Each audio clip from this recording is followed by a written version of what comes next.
Hathaway बोले विश्वोत्पत्त्यादि Hathaway. इस परमात्मा ने ऐसे पहाड़ ऐसे पर्वत बना दिए हो, इतने सुंदर सुंदर पहाड़ बना दिए। देखो दुनिया में कितने बड़े बड़े पहाड़ बना दिए। क्या इस समुद्र में हमारी सामर्थ्य है समुद्र को संभाल के रखना? समुद्र अपनी मर्यादा को लांग गया तो हम कभी भी उससे बच नहीं सकते हैं।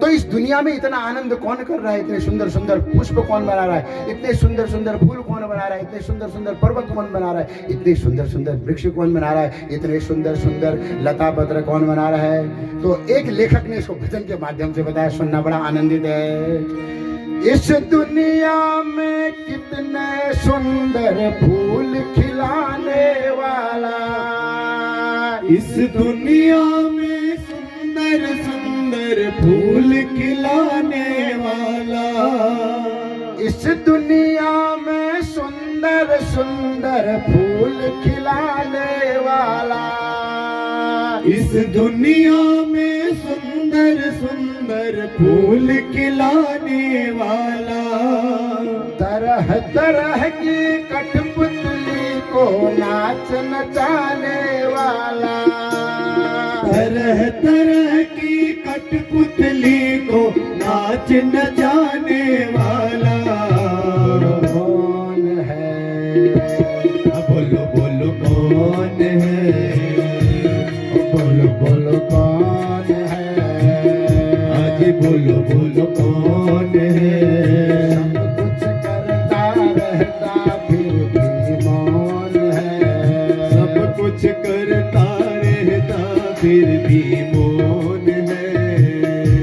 तो बोलो बोलो कौन है? बोलो बोलो कौन है? कृष्ण कन्हैया लाल की जय। इस भजन को सुनना, इसका सारा अर्थ है।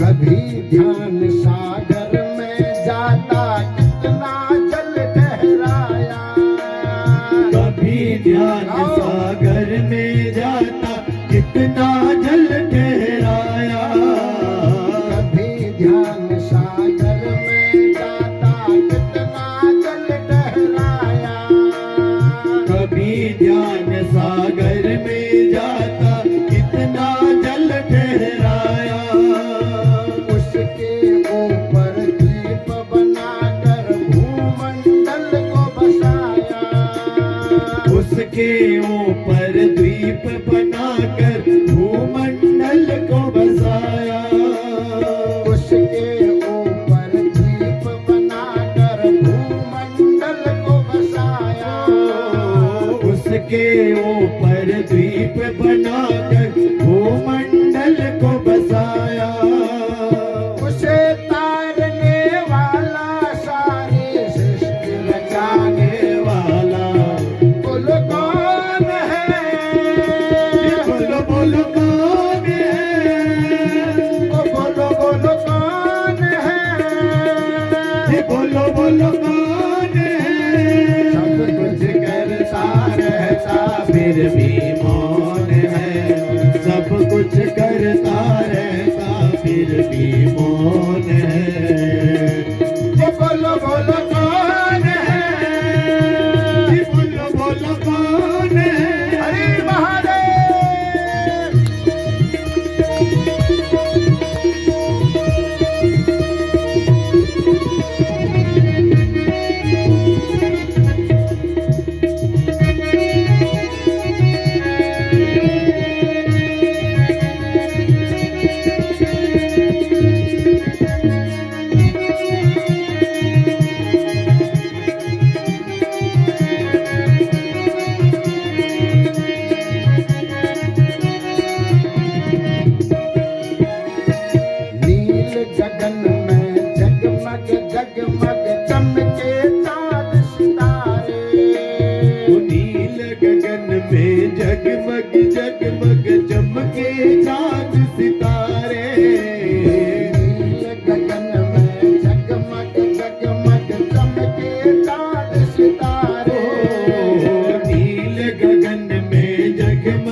कलम रुकी बुद्धि चकराई देख हरि की माया।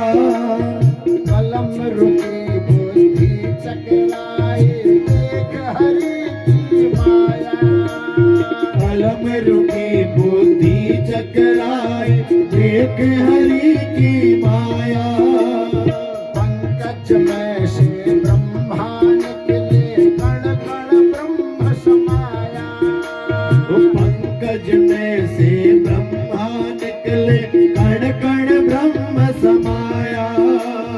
पंकज में से ब्रह्मा निकले कण कण ब्रह्म समाया। पंकज में से ब्रह्मा निकले कण कण ब्रह्म समाया। कभी हंसाने वाला वो तो कभी हंसाने वाला वो तो कभी हंसाने वाला वो तो कभी हंसाने वाला वो तो कभी रुलाने वाला। बोलो कौन है? बोलो बोलो कौन है? बोलो बोलो कौन है? बोलो बोलो कौन है?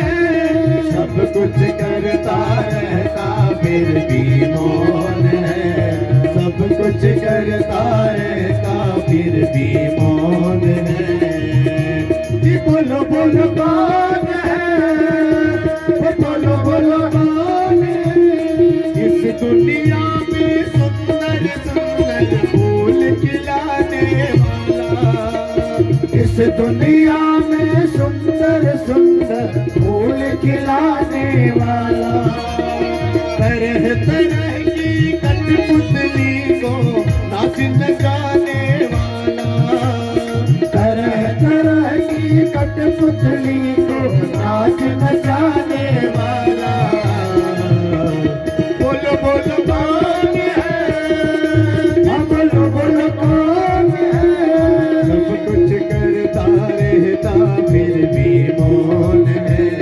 सब कुछ करता रहता फिर भी मौन है। जी बोलो बोलो कौन है?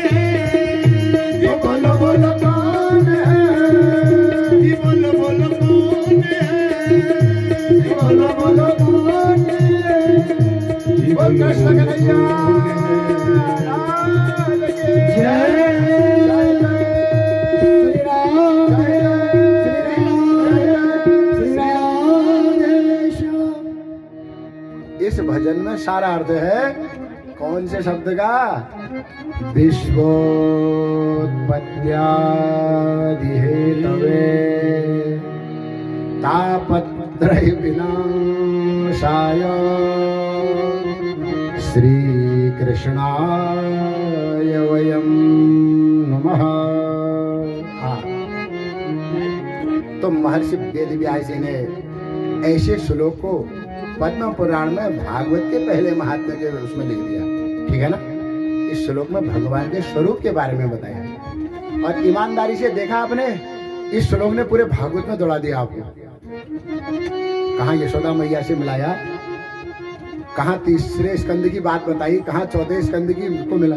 इस शब्द के अर्थ करने के लिए, इस श्लोक के अर्थ करने के लिए उन्होंने स्कंदों में हमें जाना पड़ा सज्जनों, तब जाकर के इस श्लोक का अर्थ हुआ। देखो ऐसा यह भागवत है। तो महर्षि वेद व्यास जी ने पद्म पुराण में अपने श्रीमद् भागवत से पूर्व इसके महात्म्य को लिख दिया था। देखो, जिसका जन्म नहीं हुआ है उसका महत्व पहले ही बता दिया। ऐसा नहीं हो सकता क्या?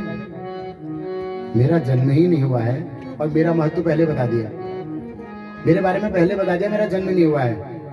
बोले नहीं नहीं, ऐसा नहीं होता है।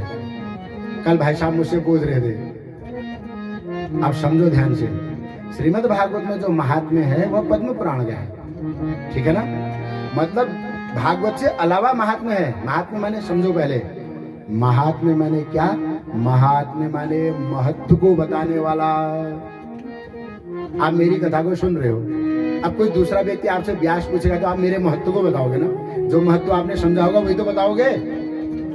ठीक है ना? जो समझा होगा, और मैं आपके महत्व को बताऊंगा। कि हाँ भाई वो व्यक्ति ऐसा है। ऐसे तो महत्व पता लगता है। ऐसे ही पद्म पुराण में भागवत का महत्व को बता दिया। तो ऐसा कैसे हो सकता है? क्योंकि भागवत का अवतरण 18वें नंबर पर होगा। कितने नंबर पे? 18। ये भाई साहब को भी बता रहा हूं, आपके सुपुत्र छोटे वाले हरिओम जी को, क्योंकि हरिओम जी का प्रश्न था कल रात का है। तो ये भागवत महर्षि वेदव्यास जी ने इसको 18वें नंबर पर क्यों लिखा, इसके बारे में आगे बताऊंगा मैं। अभी बता दूंगा तो आपको आनंद नहीं आएगा, क्योंकि आगे आपने सुनना है ना, तो उसका आनंद वहीं आएगा। इतना समझो, महर्षि वेदव्यास जी को आनंद ही नहीं आया इन शतु पुराणों को लिख करके।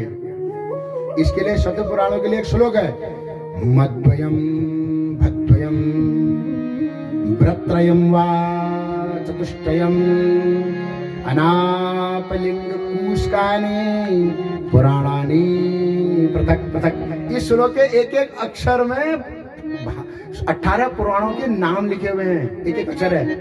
मद्वयम, मोसे दो, मत्स्य और मार्कंडेय पुराण। देखो संस्कृत का सौंदर्य देखो। मैंने कहा नहीं, अल्पाक्षरम असंदिग्धम, छोटे छोटे अक्षर दिख रहे हैं पर एटम बम है। यदि कोई साइंटिस्ट होता है तो क्या होता है? H2O2 C2, किसी से पानी निकालते हैं, किसी से हवा निकाल देते हैं, किसी से आग निकाल देते हैं। होते क्या है? बोले सूत्र होते हैं। खोलना कौन जानता है? बोले वो जो उसका ज्ञाता है। जैसे आप गणित के गुरुजी हैं, हमारी समझ में कभी बीज गणित घुसे ही नहीं। क्यों? चक्रवर्ती व्यास तो घुमा देता था आदमी को। अरे बाप रे बाप। पर जो गुरु जो है उसके ज्ञाता है, वो फटाफट लिख करके ऐसे बता देते थे, लो ये उत्तर है। और हमारी समझ में तो कभी आया ही नहीं हो। तो ऐसे ही देखो 18 पुराणों के नाम इस श्लोक में लिख रखे हैं। मद्वयम, मोसेदो, अब पता भी तो होना चाहिए फिर नाम, तब निकल के आएगा। भद्वयम, भौसेदो, भविष्य पुराण और भागवत महापुराण। अब लड़ाई झगड़ा खूब चल रहा है। भव में देवी भागवत का नाम भी है उसमें, क्योंकि वो भी भागवती है और पुराणों के आगे भागवत नहीं लिखा है। ये जो शास्त्रों के नाम पर चला, लड़ाई झगड़ा नहीं करना चाहिए। हमारे गुरुजी कहते थे, बेटा जिस चीज से भक्ति ना हो उधर मत जाना। बोले खूब शास्त्रार्थ से कर दिया, खूब लड़ाई झगड़ा कर दी, पेपर में भी नाम आ गया। क्यों? बोले देवी भागवत को भागवत मानने को तैयार नहीं है। ब्यास जी 18 पुराणों को मानने को तैयार नहीं है, बीच में बड़ी लड़ाई झगड़ा। मैं क्या लड़ाई झगड़े से क्या करते हो? मेरी तो श्रद्धा ये है, भागवत किसी और के आगे नहीं लिख रखा है, देवी भागवत और श्रीमद भागवत एक ही है। हमारी तो श्रद्धा है। एक मैंने इसका हेतु और ढूंढ लिया, उसमें भी 18,000 श्लोक है ना, और किसी और पुराण में नहीं है 18। ये भी एक हेतु है। मुझसे पूछा एक विद्वान ने हेतु, तो मैं क्या हेतु नहीं देता हूँ, मैं तो ये देखता हूँ यदा हरौ भगवती नडाम भक्तिर भविष्यति। मुझे पांडित जी के मुंह से श्लोक सुनने में अच्छा लगता है, तो मुझे ये नहीं पूछना कि पांडित जी तुमने कहाँ से पढ़े। अच्छा लग रहा हो, नहीं मुझे आनंद आ रहा है, भगवान की भक्ति हो जानी चाहिए। हमारे गुरु जी कहते थे, बेटा कहीं से भी हो तुम्हारे जीवन में ज्ञान आना चाहिए, भक्ति आनी चाहिए, वो श्रेष्ठ है। वो कैसे आ रहा है, वो कहां से आ रहा है, इस पर विवाद करने की जरूरत नहीं है, क्योंकि तुम्हें जीवन इस चीज के लिए नहीं मिला है। एक आदमी इधर पटरी के सामने खड़ा था, सामने से ट्रेनें जा रही थी, तो एक आदमी पूछ रहा था, दूसरे से पूछ रहा था, ये ट्रेन कहाँ जा रही है? उन्होंने कहा मथुरा, उन्होंने कहा ये, उन्होंने कहा दिल्ली, उन्होंने कहा ये, उन्होंने कहा ये आगरा, उन्होंने कहा ये, उन्होंने कलकत्ता, उन्होंने कहा तुझे कहाँ जाना है? उन्होंने कहीं नहीं जाना है, पटरी पार जाना है।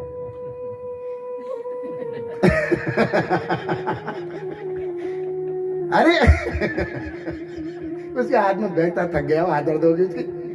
अरे उन्हें पागल आदमी, अरे जब तूने पटरी पार जाना था तो इतना क्यों पूछ रहा है? बोले हमारी आदत है ना। आज हम सब पूछ दिया आदमी के बारे में। भगवान के बारे में पूछो, तुम भगवान कौन है, कहाँ से आए, भगवान का अवतरण क्यों हुआ। मनुष्य के बारे में क्या पूछते हो, क्या बताएगा वो? तो कदू गाड़ी से, अरे तू गरीब से, तो साइकिल से। ऐसा है नहीं, गलत तो नहीं कह रहा हूं मैं। निम्नता का बोध होता है सामने वाले को। आपकी बात से सामने वाला भी बड़ा हो जाए। ये छोटी छोटी बातें मत पूछा करो, बहुत जरूरी नहीं होती है दुनिया में। दुनिया में बड़ा होता है तुम्हारा व्यक्तित्व, तुम्हारा ज्ञान, तुम्हारी योग्यता, तुम्हारा व्यवहार, ये बड़ा होता है। अष्टावक्री जी 8 जगह से टेढ़े थे, पर जनक जी के गुरु थे, ठीक है ना। तो 8 जगह से टेढ़े होने से क्या होता है? बुद्धि तो प्रखर थी, ज्ञानमयी थी, है ना। इसलिए ज्ञान होना चाहिए। शरीर से क्या रखा है? 2 दिन मत नहाओ, पता लग जाएगा जी शरीर जितनी प्रशंसा करते हो, बदबू आने लग जाएगी, बगल वाला सोएगा ही नहीं बगल में, है ना। सुबह उठ के दांत मलते हैं, कान साफ करते हैं, साबुन लगाते हैं, सुगंध आएगी करके मेरे शरीर से। इतना न करें तो क्या होगा पांडे जी? मुश्किल हो जाएगी। हमारे गुरु जी कहते थे मल भांडम है, कूड़े का डब्बा, सच में यहाँ शास्त्रों में लिख रखा है। और आदमी नाराज हो जाता है। नाराज नहीं, यदि सफाई नहीं करोगे ना तो कूड़े के डब्बे में से इतनी बदबू नहीं आएगी जितनी शरीर से आने लग जाएगी। तो इस शरीर के प्रति इतना क्यों महत्व बुद्धि रखनी है? जो जैसे हैं अच्छे हैं। क्या है वो? कबीर दाई जी का एक दोहा है, जाति न पूछे साधु की पूछ लीजिए ज्ञान। अरे साधु की जाति वाति मत पूछो ज्यादा, ये जाति के चक्कर में तो आज सनातन धर्म का नाश हो गया है। पूछ लीजिए ज्ञान, ज्ञान पूछो, ज्ञान है नहीं। सनातन धर्म कल हमारी जजमान जी की छोटी बहू पूछी थी, पंडित जी हमारे छोटे बच्चों को सनातन धर्म के बारे में कैसे पता लगे? बहुत अच्छा प्रश्न है, सही बात तो है भाई, कैसा पता लगे? शुरुआत कहाँ से करें? छोटी छोटी चीजों को उनको बताओ, अपने जीवन में उतारो, अपने आप आ जाएगा। हमूल अपन गायत्री मंत्र गुप्त कर दी, गुरु मंत्र गुप्त कर दी, वेद हमूल गुप्त कर दी, सब पंडित जी रह गए और उनके पता नहीं है। ऐसा नहीं है, जानना चाहिए। वेद मंत्र नहीं बोलने को कर मत बोलो, पर जानकारी तो पूरी रखो। वेद कितने होते हैं? और मैं आप सब लोगों से पूछूंगा, प्रायः दुनिया में लोग वेद 4 ही कहते हैं, पर वास्तव में वेद कितना है? 1 है। इस पर रिसर्च कर लेना। आईएएस का प्रश्न था वेद 4 होते हैं करके, पर मैंने उसको खारिज कर दिया था। मैं जब हिमाचल शांतिवनी में पढ़ा था, मेरे पास एक पेपर आया था, वो उसका पेपर आया था, तो मैंने कहा गुरुजी ये प्रश्न आपके अनुसार तो गलत है, वेद 1 है। महर्षि वेदव्यास जी ने उसके 4 विभाग किए थे। अब बेचारा प्रश्न बनाने वाले को ही पता नहीं है वेद कितने हैं, तो क्या करोगे? वेद 1 है, 1 लाख मंत्र थे उसमें। महर्षि व्यास जी बैठे हैं सामने, जो गलत कह रहा हूं तो उसके विभाग किए हैं महर्षि वेद व्यास जी ने 4। तो जब कहना पड़ेगा वेद कितने हैं, तो कहना पड़ेगा 1, तो कहना पड़ेगा ऋग यजुर साम अथर्व, उसके क्या हैं? विभाग हैं। ऐसे सिखाओ अपने बच्चों को, बेटा ऋग्वेद, यजुर्वेद, सामवेद, अथर्ववेद। फिर ये जो गूगल गुरु में हम दुनिया भर की चीजें निकालते हैं, गूगल गुरु से पूछो। एक गूगल गुरु भी तो है मोबाइल में, वो सब बताता है। महर्षि वेदव्यास जी ने लिखा था, जो महाभारत में नहीं है वह कहीं नहीं है, पर मैं कह रहा हूं जो गूगल में नहीं है वो कहीं नहीं है। क्या ऐसा ही तो है?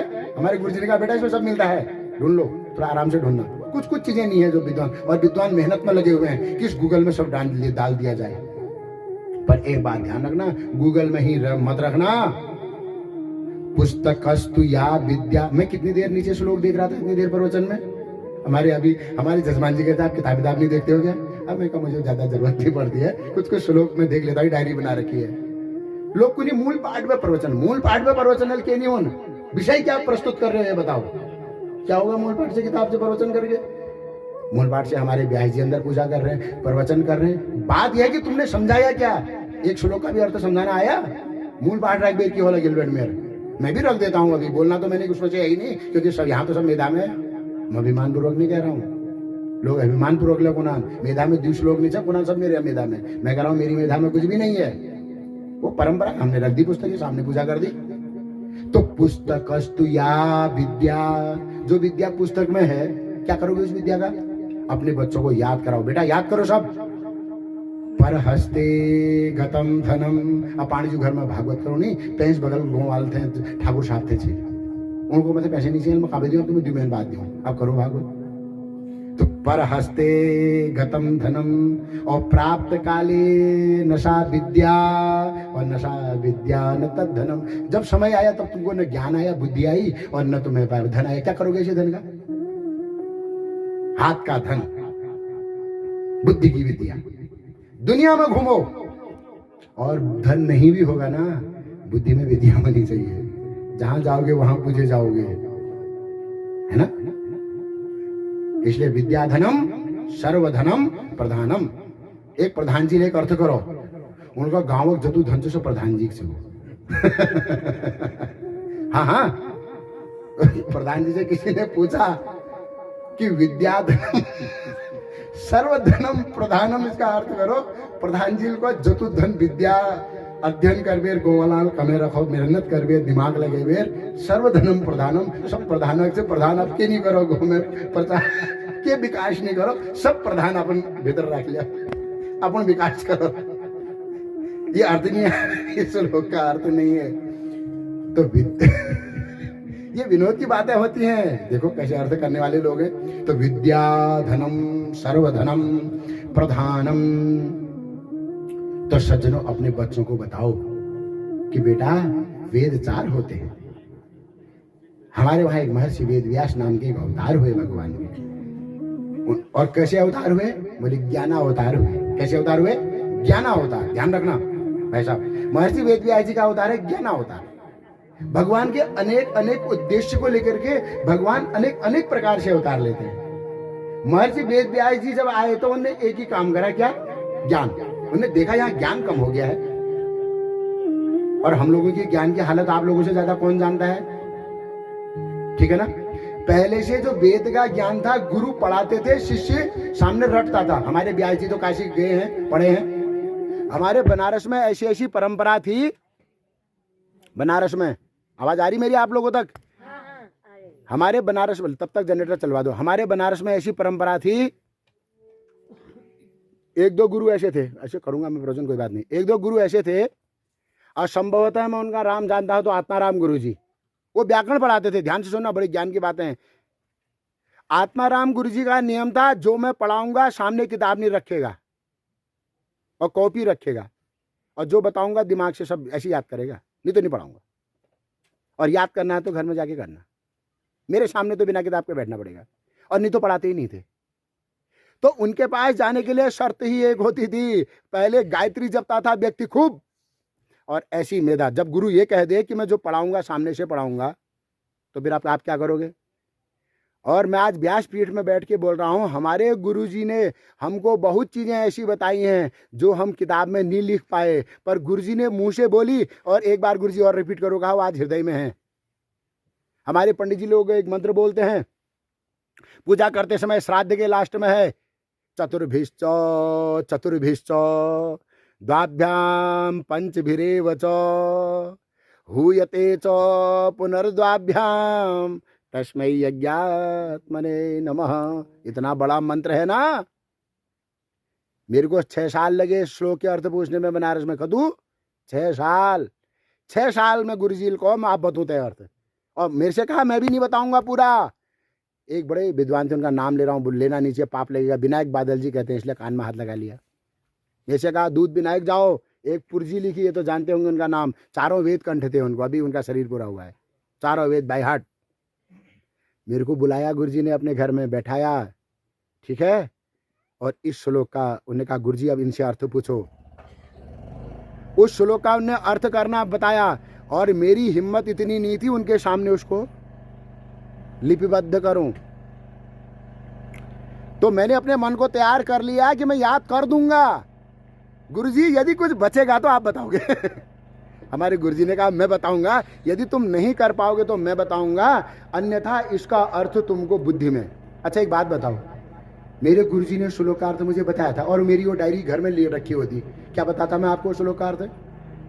और हमारे जजमान जी तो जानते हो श्लोक, इनने खूब पढ़ा होगा, इनको याद भी होगा संभवतः। इस श्लोक को यज्ञ के अंत में जरूर बोलना चाहिए।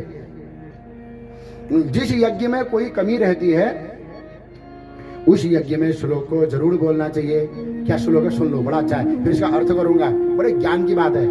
चिंता मत करो, मैं आपको पूरी भागवत सुनाऊंगा, और ऐसे सुनाऊंगा आपको लगेगा हाँ सुनाई दी ने पूरी। हाँ, अब मैं आपको खाली सुना ले जाऊं किनारे से, उसको भागवत सुनना नहीं बोलते हैं। मैंने आपको पहले कहा तत्व समझ में आना चाहिए, भागवत का रहस्य समझ में आना चाहिए। चतुर्भिश्च, उसको थोड़ा स्लो करो, बोलो चतुर्भिश्च चतुर्भिश्च। ध्यान अर्थ देखना कितना अच्छा है। चतुर्भिश्च का अर्थ होता है 4, हम अर्थ करते रहना, 4 चतुर्भिश्च, फिर 4। ऐसे हिंदी में लिखोगे तो क्या लिखोगे? 4 4, द्वाभ्याम 2, पंचभिरेव च 5, हूयते च, फिर 2 बार हवन करो, पुनर्द्वाभ्याम 2, तस्मै यज्ञात्मने नमः। ऐसे यज्ञ पुरुष भगवान को नमस्कार है। ऐसा अर्थ बनेगा? ऐसा अर्थ बन सकता है? ऐसा अर्थ बनेगा? 4 4 2, फिर 2, फिर 5, ऐसे भगवान को हमारा नमस्कार है। ऐसा कहीं अर्थ बनता है क्या श्लोक का? जैसे जो नकलची होते होंगे गुरुजी को मिलते होंगे वो संदर्भ पूर्वक पता लग गया नकल करी है इसने। संदर्भ पूर्वक सारे में वही लिखा रहता है। वो डायरी में लिखा रहता है ना, संदर्भ नकल वाली जो वो छोटी कुंजी होती थी, तो संदर्भ आया तो उन्हें संदर्भ पूर्वक लिखा, फिर वो संदर्भ जो वहां था वो भी लिख दिया। तो गुरुजी को पता लग गया नकलची है, इसने संदर्भ पूर्वक लिखा, जबकि पूर्वक संदर्भ भी यहाँ हो ही नहीं रहा था। तो क्या अर्थ है साहब? अब सुनो, बड़ा ध्यान का सुनोगे। चतुर्भिश्च, अब मैं सबसे पहले बताता हूं ये मंत्र कहां प्रयोग होता है। दक्षिण, देखो हमारे उत्तर भारत में श्रोत याग नहीं होते हैं। आप लोग शांति से सुनो, मैं ऐसे सुना दूंगा आपको, आपका मन बिल्कुल इधर नहीं जाएगा। सुनो, हमारे उत्तर भारत में जो हवन यज्ञ होते हैं ना, बहुत बड़े नहीं होते हैं। वो आपको गलत फहमी होगी, हमारे वहाँ बहुत अच्छे होते हैं, ये गलत फहमी में मत रहना। हाँ, आप लोग एक बात है, विपरीत परिस्थितियों में पहाड़ों में रहते हो, ये हमारी विशेषता है। और यदि हमारे से जीवन शैली पूछोगे तो दक्षिण भारतीयों की हमसे अच्छी है, ठीक है ना। वो लहसुन प्याज का त्याग करते हैं, लहसुन प्याज नहीं खाते हैं, ठीक है। और हमसे ज्यादा वेद जानते हैं, हमसे ज्यादा यज्ञ याग आदि करते हैं। और जो श्रोत याग होता है, श्रोत याग माने क्या? वैदिक याग। क्योंकि यदि हम गांव में आप कह दोगे ना वैदिक याग करो, तो जजमान पंडित जी को छोड़ देगा, क्योंकि उस याग में इतना खर्चा आता है। हमारे गांव में जो होता है ना यज्ञ, जिसको आप नाम देते हो, उसको होम बोलते हैं। होम का मतलब होता है आग जलाओ, उसके ऊपर खूब तिल डाल करके जला दो, जिसका कोई मतलब नहीं है कहाँ गया हो। हाँ हाँ, नाराज मत होना, उसका मतलब यही है। हाँ, यदि कोई ब्राह्मण थोड़ा समझदार है तो थोड़ी खुशकंडिका कर ले, थोड़ा देवतों का हाथ जोड़ दे, देवतो ये सुन लिया हो, कश्मीन देवा हविषा विदेमो, देवताओं आ जाना, हाँ थोड़ा खा लेना, नहीं तो इतना जटिल है ना याग।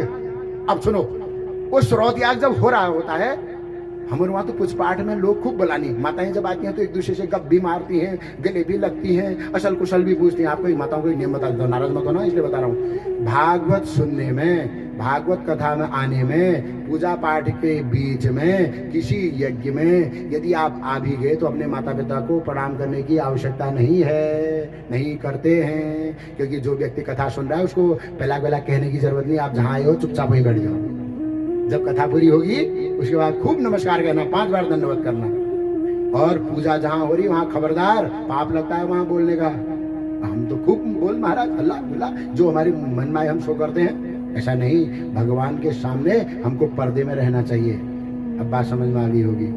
हम भगवान के, क्योंकि हम मनुष्य हैं, हमारा नैसर्गिक गुण है पाप करने का। मनुष्य जो होता है, पाप और पुण्य के संयोग से मनुष्य देह हमको मिला है। मनुष्य शरीर पूरे पुण्य कर्मों से नहीं मिलता है, आधे पाप आधे पुण्य। इसलिए तो दुर्योधन कहता था, जानामि धर्मम नच में प्रवृत्ति, और जानामि अधर्मम नच में निवृत्ति। कहता था जानता तो मैं धर्म हूं, पर मेरे से धर्म होता ही नहीं है। क्यों? क्योंकि हमारे शरीर में पाप है। और हमारे जीवन में भी आप याद रखना, हमसे बहुत बार गलतियां होती हैं, भले ही दूसरे व्यक्ति को पता नहीं होती हैं, पर हमारा अंतर्यामी कहता है तूने यहाँ पर ये गलत कर दिया है। किससे हुआ? बोले पाप से। इसलिए एक छोटा बच्चा कहता था, मैं चॉकलेट खाना तो नहीं चाहता हूँ, पर जब फ्रिज के सामने जाता हूँ, अंदर चॉकलेट देखता हूँ तो पीछे से कोई धक्का मार देता है, फिर मैं चॉकलेट खा जाता हूँ, फिर मेरे दांत सड़ते हैं, फिर मेरी मैया मेरी कुटाई पिटाई करती है बढ़िया करके। उससे ज्यादा मिठास तो यहाँ कुटाई पिटाई में होती है। सुनो, देखो, ठीक है ना। तो इसलिए पहले इन चीजों को जानो। क्यों बता रहा हूं? क्योंकि जो श्रोत याग होता है, उस श्रोत याग का नियम होता है, कोई जजमान तो दूर की बात, ब्राह्मण बोल नहीं सकता है। हाँ, अब हवन शुरू हुआ, यज्ञ, ध्यान से देखना कितना आनंद आएगा। ओ श्राव, हाँ सुनो, मेरे को भी उंगलियां गिननी पड़ रही हैं। तो क्या कहा? सामने बैठे, जैसे मैं यहां पर बैठा हूं, समझना कितना बढ़िया है। मैं यहां बैठा रहता हूं और सामने एक ब्रह्मा बैठा है, जैसे दीपक जी बैठे रहते हैं। अब दीपक जी को कुछ चीज करनी है तो मैं ये थोड़ा कहूंगा दीपक जी ये करो। तो वहां भी यज्ञ में बैठा था आचार्य, उसने क्या कहा होता को? ओ श्रावय, ध्यान से देखना, मेरी उंगलियों को देखना। ओ श्रावय, कितने अक्षर हैं? 4। कितने हैं? ओ श्रावय। पहला श्लोक का अर्थ, पहला शब्द क्या था? चतुर्भिश्च। अब कहा ओ श्रावय, होता ने कर दिया, उधर अध्वर्यु बैठा था।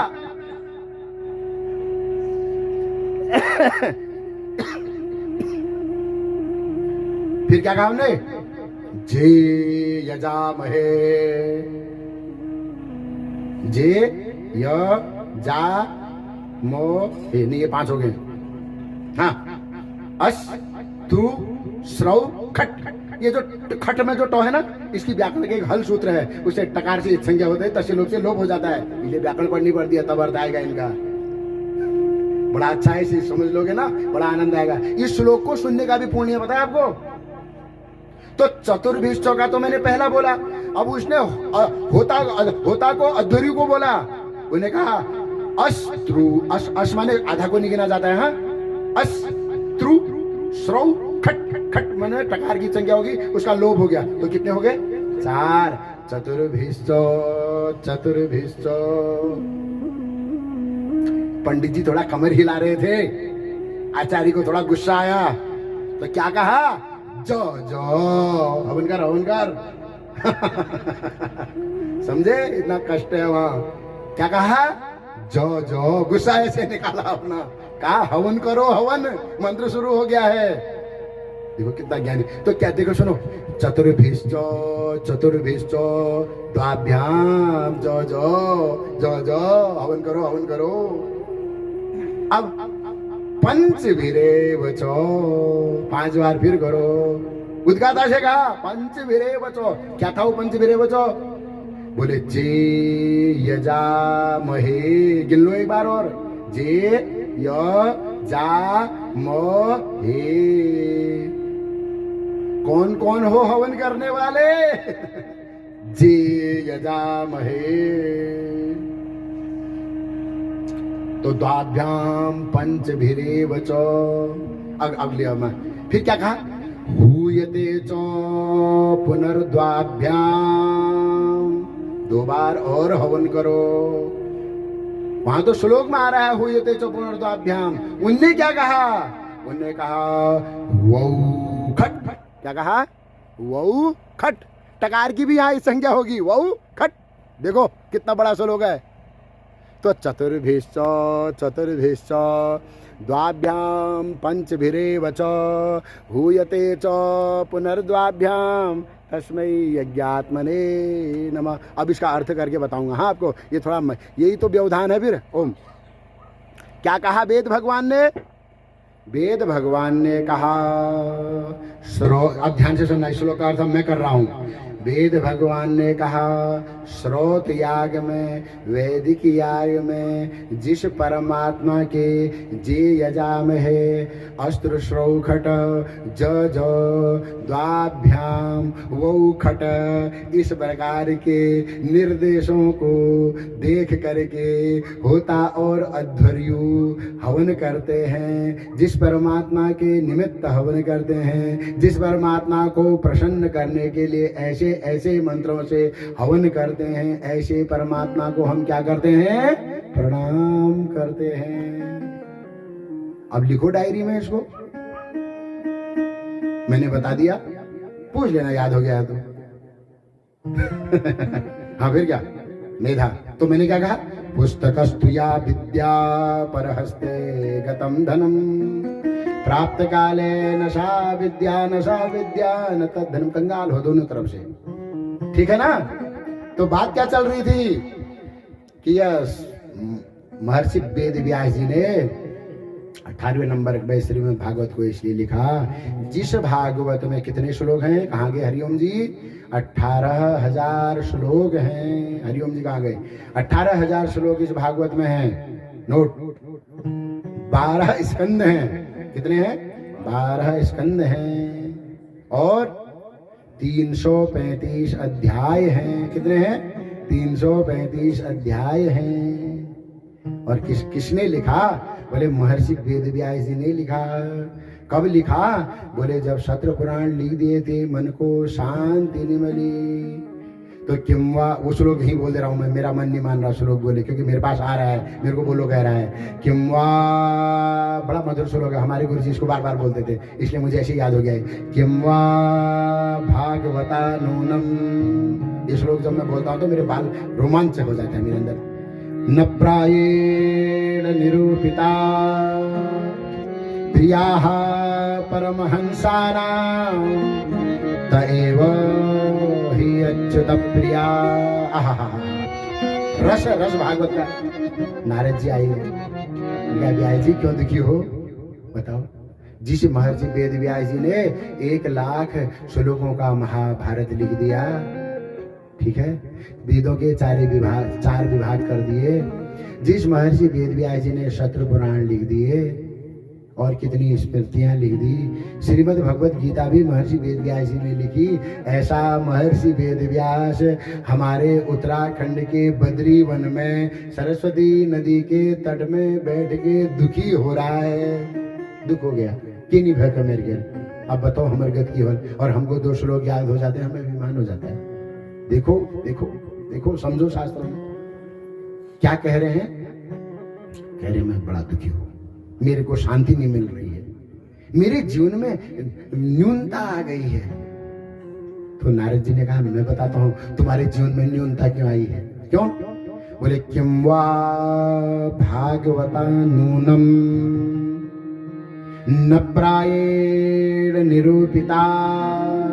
उन्होंने कहा व्यास जी आपने पुराण तो बहुत लिखे ना, उन पुराणों के विषय ऐसे लिख दिए, किसी को कर्मकांड प्रधान, किसी को किसी देवता प्रधान।